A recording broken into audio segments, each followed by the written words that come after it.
Hi, I'm Juanita Washington, owner of BreakThru Magazine. First, I want to thank all of you for all of your emails and inbox messages. I appreciate the outpour of love and support. For that reason alone, you will soon once again be able to hold BreakThru magazines in your hand. But for now, welcome to the BreakThru experience.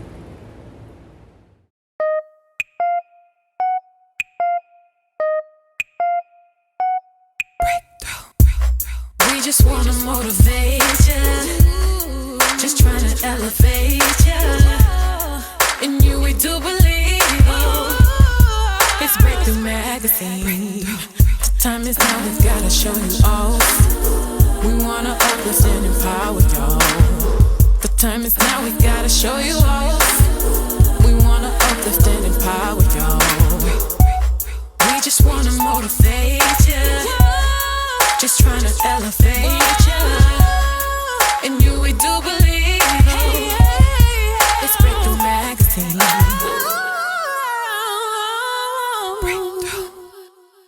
Over the next 10 weeks, we're going to bring you episodes of people of color near and far who are uplifting, motivating, and empowering their communities.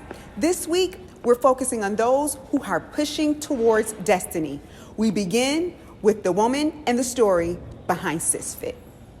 Hi, my name is Erica. I'm here with Anicia Calhoun and Shawnee from SisFit. Thank you guys so much for joining us today. Thanks for having us.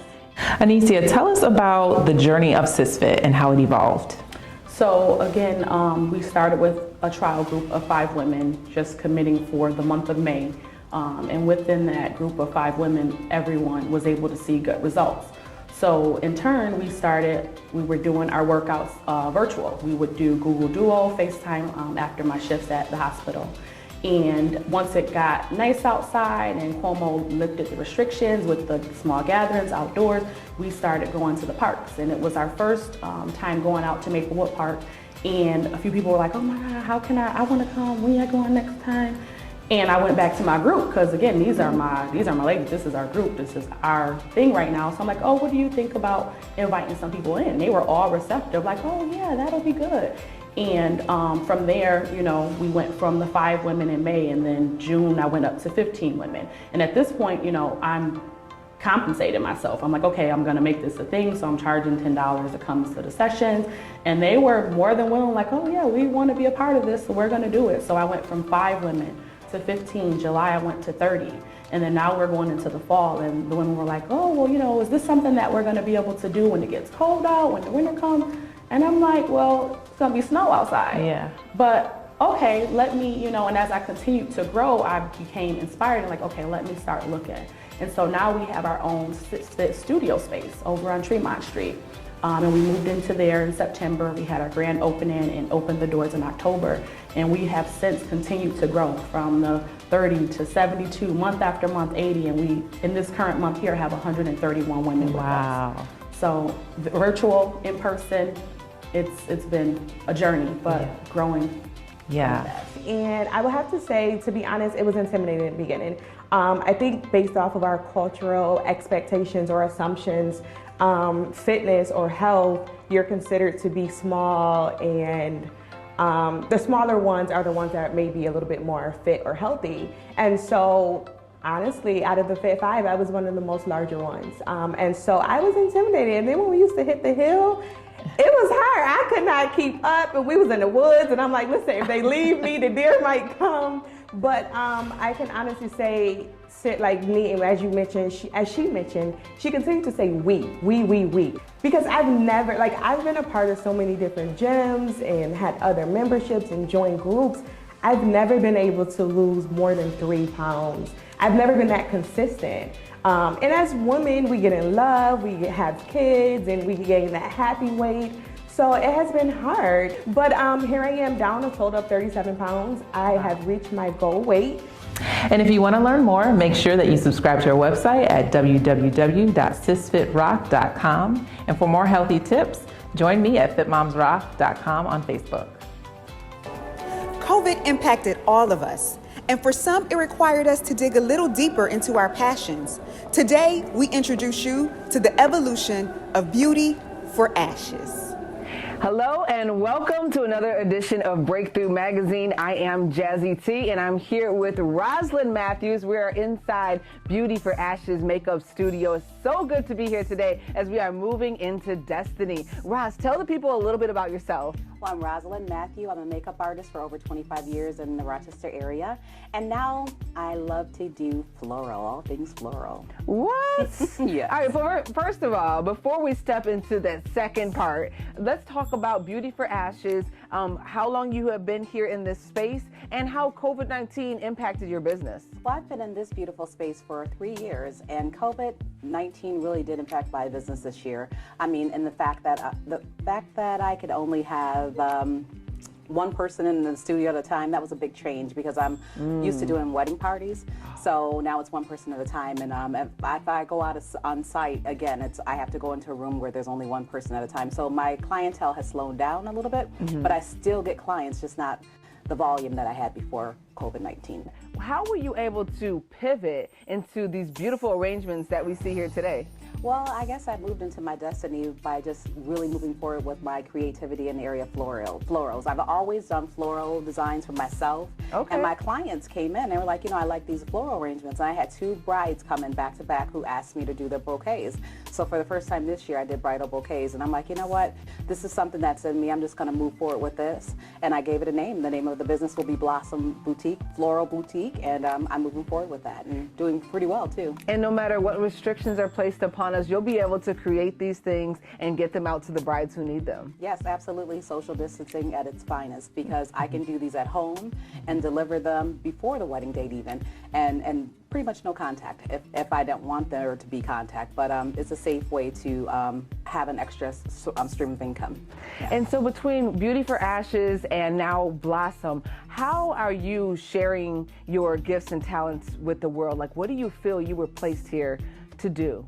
I think I really was placed here to do everything concerning bridal. I really do. I love the makeup aspect of bridal. I love the florals. I like the decoration. I even love the gowns, so who knows what that door may open. But I'm here to do all things bridal. When you look good, you feel good, And so I think you're helping us all move into our own destiny for 2021. Absolutely. Awesome. Thank you so much for being on the show. Thank you. We'll be right back with the story of an up-and-coming fashion icon right after this message. In search of your next career move, consider Jordan Health. What makes Jordan so unique is you can really learn here. It's like family here. It's like family, basically. Yeah. I love it. I love that Jordan.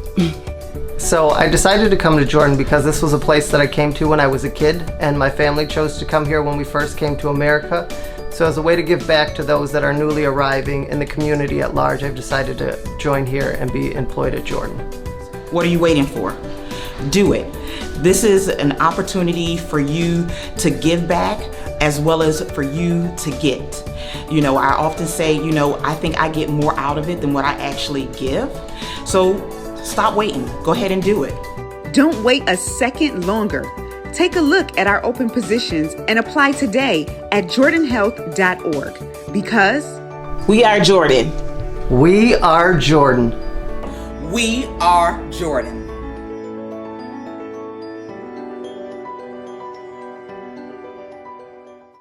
From beauty to fashion, this next story is a great one about a young woman making waves in the fashion world. Sherry Jones brings us this week's Fashion Fix with the story of the diary of a curvy girl. Hi everyone, this is Sharon with your fashion tip for today. I'm going to be talking about Tiffany Nicole James. She's a fashion and style influencer as well as a blogger, and she deals mostly with plus size and curvy girls. Her Instagram has 56,000 followers, and you can follow her at The Diary of a Curvy Girl. So let's get into her looks for today. The first look that we have is this red and white flowery dress, and I love this because, as you can see, it's showing her in her truest form, and I love it because it hides the curves where it needs to hide the curves, and I'm loving the long braids that she has on with the different with the purse, and then she has on the elongated earrings, and then she has on this, what we like to call the Cinderella slipper shoe.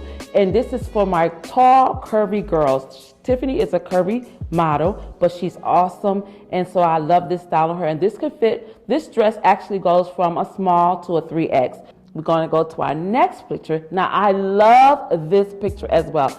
As you see, Tiffany has a bunt style for this one. More chic, more elegant, and more sophisticated style. But this dress, yes, it's short, ladies, but don't be afraid to wear something short because you're a curvy girl, because you could actually pull it off long as you get it long as you get it in your size, and as long as you have the perfect undergarments for that, or what we like to call foundation. So as you can see, she has a train that's off to the side, and she has on no jewelry but some earrings that you can hardly see, and a really small pearl purse. And the next look is Tiffany in all white. Now, we as curvy girls, we tend to shy away from white or anything that's white because it's not forgiving like black is. But actually, curvy girls, you can definitely pull off all white. You see how she broke it up with the gray and black animal print skirt. So I'm loving this on her, and I'm loving the pop of color with her purse, the yellow, and then she has these curls and that pop of red lip. So this is what I like to call my Snow White. So I'm loving this, and so ladies, take a cue from Tiffany that you don't have to cover up, and you don't have to shy away from white. And then my last look is her in a more casual style. And yeah, she don't have on sneakers, but she does have on some fluorescent booties, which are really cute with this outfit. And then she has a little fluorescent purse. Her hair is pulled back with a crown, what we call a crown, but it's a headband. But she looks very natural, ready to go. This is what I would wear when I'm out and about with my girls, like maybe we're catching lunch or catching up, or even if I'm out with my man and it's more of a casual event we're going to and not such of a dressy thing. So you definitely can pull this off, and it's definitely forgiving. And she has the sweater with it, so it definitely, you can pull it forward if you're not that confident. But she's all about positive images for curvy and plus size ladies. If you love any of these pieces that I just shown you, go check out Tiffany Nicole on Instagram at Diary of a Curvy Girl, or you can check us out on Fashion Forward Edition Facebook and Instagram page. Business and challenges often go hand in hand, but it's what we do in those defining moments that determines destiny. Here to tell us all about that is Meta Gauthier with Beauty by Gauthier. The wonderful thing about destiny is that it's ongoing. It's always being ordered. Your steps are already being ordained for you, what path you should go. So always stay pursuing, always look for the next thing to do. I remember was starting off as a cosmetologist, doing hair and makeup for my clients, thinking that that was the job that I was going to stay in. I did not know that life threw me a curveball, which allowed me to then become a customer service rep, taking calls in a call center, preparing my 401k, thinking that that is where I would have to retire from. That led to me being unhappy, disgruntled, and just pushing to see what's next. What can I do? There has to be more than this. What can I do in my field that I know to do? What can I do with my hands? So I sat there, thought about a few things, and I had a girlfriend come along to say, hey, you ever thought about microblading or being in a different part of the beauty field? As I started with microblading, that led me to a few other trainings and certifications. From there, I became a body sculpting technician, not realizing that it was going to turn into a whole body wellness spa. Listen to that inner voice that speaks to you. Whatever your passions are, go for it. Whatever you think is not for you, but you feel it in your gut, I just want to encourage you to go for it. Give it all you have, and just know that there's another lady waiting for you to come along to do what you do. Keep moving towards your destiny. Thanks so much for tuning in to this week's BreakThru experience. To learn more about BreakThru Magazine, go to BreakThruMag.com, follow us on Facebook or Instagram. And don't forget to tune in next week because we're doing it for the culture. We just wanna motivate you, just trying to elevate you. In you we do believe. It's BreakThru Magazine. The time is now, we've gotta show you off. We wanna uplift and empower y'all. The time is now, we gotta show you off. We wanna uplift and empower y'all. We just wanna motivate you, just trying to elevate you.